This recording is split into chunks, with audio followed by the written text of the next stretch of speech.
Olá, que maravilha ter você aqui comigo de segunda a sexta-feiras, isto mesmo, segunda, terça, quarta, quinta, sexta, a semana inteira nós teremos estudo bíblico. Vamos retomar nossos estudos bíblicos. E como foi pedido nas enquetes, o nosso estudo bíblico que estamos fazendo atualmente é sobre as cartas de Paulo. E vamos pegar as cartas de Paulo e trazer a luz da palavra para nós com um olhar terapêutico. Pois bem, dá para se fazer isto e é isto que nós vamos fazer. Por isso, já deixa o seu like, já comenta aqui o que você achou desse novo título aí e se você vai estar conosco durante a semana toda. Pois bem, o estudo de Paulo é muito complexo, por isso hoje é uma introdução. Nós pegamos as semanas passadas, tanto é que tem na playlist, se quiser olhar, nós temos lá o estudo de Efésios e pegamos Efésios 1, 2, 3, 4, 5, 6, terminando 6, no capítulo 6, estudamos ele inteirinho. Agora, nós vamos pegar e entender por que, Paulo escrevia tantas cartas e qual foi essa trajetória dele, por que dessa trajetória dele. E o melhor de tudo, o que isso tem a ver com a minha vida pessoal, profissional e espiritual. O que tem a ver as cartas de Paulo? A palavra bíblica, lógico que tem muito a ver, mas quando nós aprofundamos na carta daquele apóstolo, nós vamos trazer a situação de que ele viveu para mim. É isso mesmo. Eu trazendo situações da qual ele passou. Ele que não tinha um temperamento nada fácil, ele que viveu plenamente pela graça de Deus, trabalhava, era artesão, Muitos de nós aqui somos artesãos, trabalhamos fazendo tantas coisas com as nossas próprias mãos. E lidar com as situações emocionais das nossas vidas com aquilo que ele soube lidar. É bacana, não é? Nós vemos a história de Paulo lá nos Atos dos Apóstolos. Lisandra, você vai pegar parte por parte e vai ler também? Algumas vezes sim, algumas vezes não.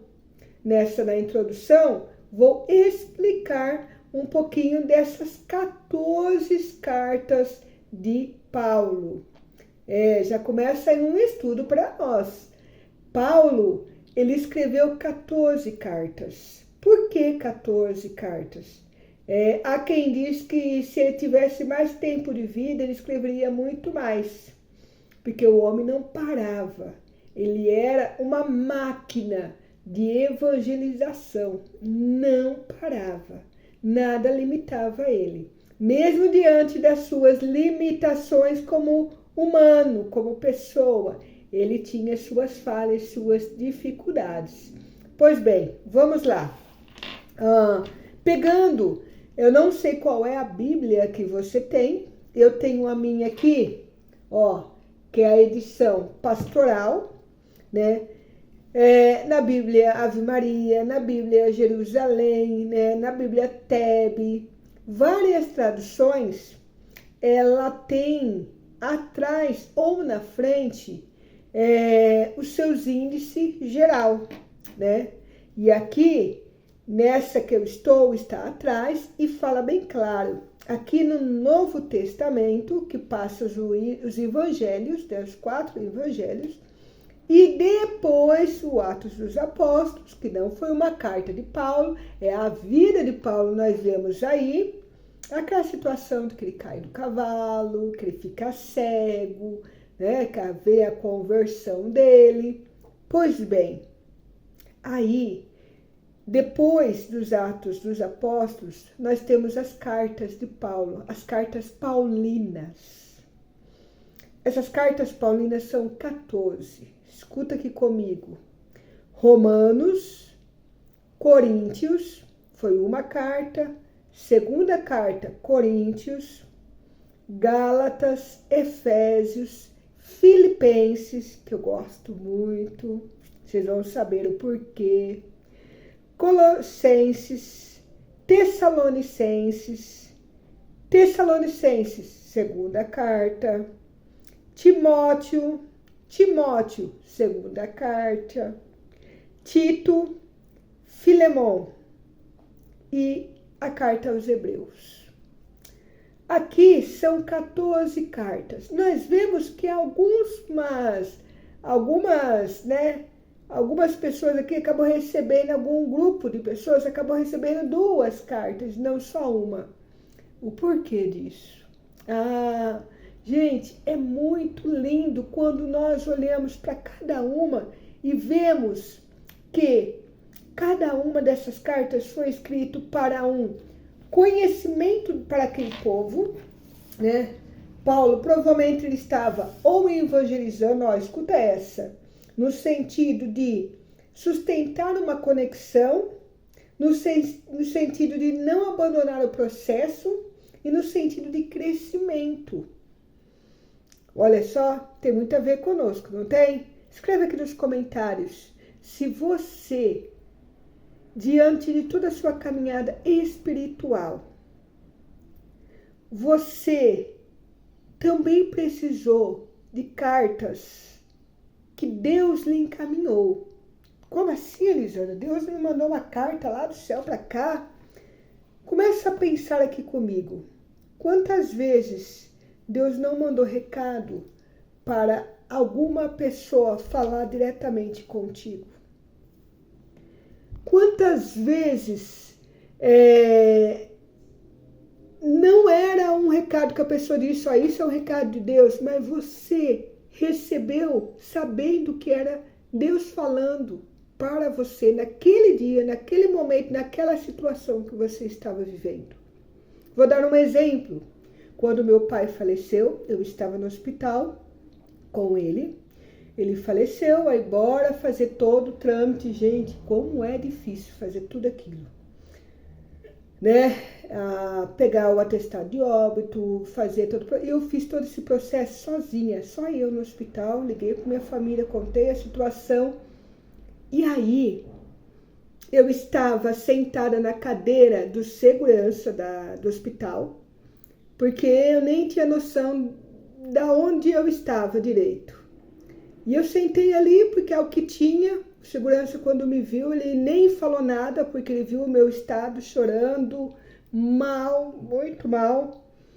E aí, naquele momento, estava tendo a visita. No horário de visita, o hospital estava se enchendo, numa fila ali na recepção. E quem apareceu para entrar ali no hospital? Um padre com uma moça. Eles iam fazer uma visita.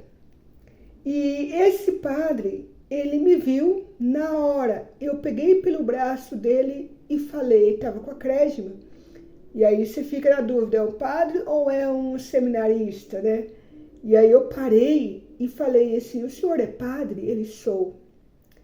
Pois bem, me ajude, por favor. Só me ouve, só me escute. Ali eu fiz uma confissão. Ali eu conversei com ele há mais de 1 hora. Ali eu fiquei com aquele padre. Nós saímos da recepção, fomos para o lado de fora, próximo ao jardim ali, e ele ficou ali comigo um bom tempo. Ali foi mais de 1 hora. Vivi um processo maravilhoso. Ele me abraçava e dizia, Deus pediu para eu vir até aqui te abraçar. Eu vivi um processo de cura interior diante do luto que estava vivendo de uma forma extraordinária. Para mim, foi uma carta de Deus para a minha direção da qual eu estava precisando. Terminei ali com o padre, ele simplesmente tirou, porque tinha colocado não a túnica, como lá o roxo, até me perde o nome, né?